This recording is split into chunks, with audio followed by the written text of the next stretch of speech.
Keeper's Log. Entry number 3. The surface radiation storms were completely lethal today. The sky was burning. So I was forced to move deep underground, navigating through the collapsed, forgotten metro tunnels of Sector 4. It is an absolute suffocating pitch black down here. The darkness feels heavy like a physical weight pressing against my visor. The only sounds in this dead world are the heavy, raspy, mechanical breaths echoing through my respirator and the slow, rhythmic dripping of highly contaminated water falling from the cracked concrete ceiling. Every step I take echoes too loudly. My heavy flashlight beam barely cuts through the incredibly thick, floating dust of a century. According to the ancient, fading maps in my archive, this specific tunnel supposedly leads to a sealed military supply depot.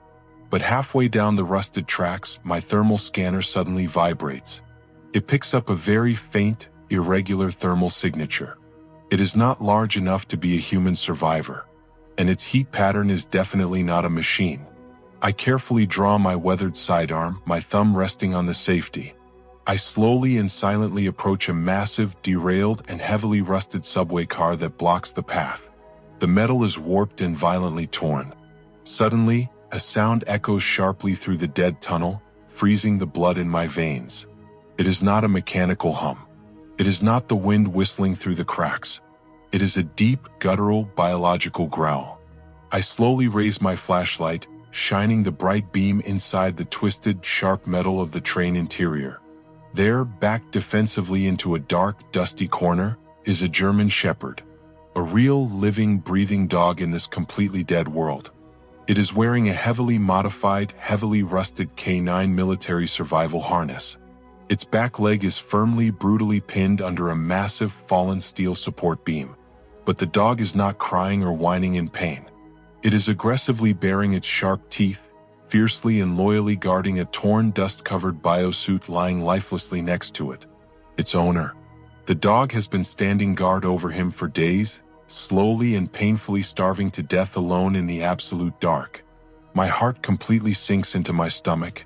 For a moment, the sheer, brutal reality of this desolate world hits me harder than any bullet ever could. I am a keeper. I made an oath. I have to save him. But the dog is absolutely terrified, cornered, and wildly snapping its jaws at the light. If I get too close right now, its survival instincts will make it tear my arm open. Suddenly, the rusty, ancient ventilation fans directly above us begin to groan and screech violently. The ancient, failing air scrubbers in this ruined sector have finally completely died. A heavy, toxic, bright green mist starts violently pouring out of the ceiling vents. It smells of sulfur and death.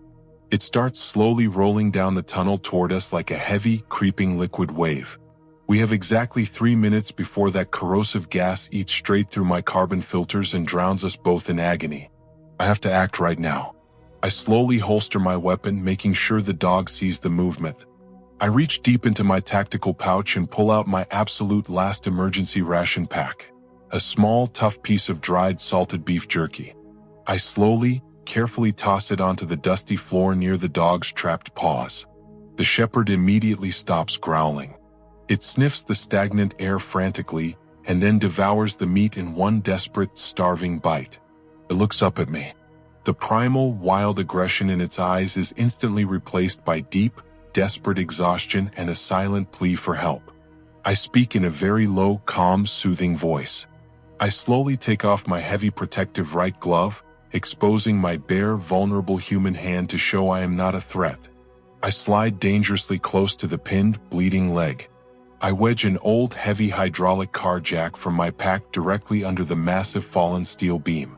The glowing green toxic cloud is now only 20 feet away and closing fast. My wrist Geiger counter is absolutely screaming, a rapid, terrifying clicking noise filling my ears. I grab the metal handle of the jack and pump it with all my remaining strength. My shoulder muscles burn like fire. The heavy, rusted steel beam groans in protest, fighting against me. 1 inch, 2 inches, lifting just a few crucial inches. The dog realizes what is happening and desperately pulls its bruised, bleeding leg free from the trap. The toxic, burning mist finally washes over my heavy combat boots, eating at the rubber. Run! I yell forcefully through my mask. I turn and sprint blindly up the dark, stalled, rusted subway escalators. My lungs are burning, crying out for clean oxygen. I can hear the heavy, frantic clicking of paws on the metal steps right behind me. He is following me. The green gas is rising rapidly, chasing us up the shaft like a living predator.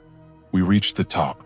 I throw my entire body weight against the heavy, rusted metal station doors, bursting forcefully through them and out onto the cold, ashen surface.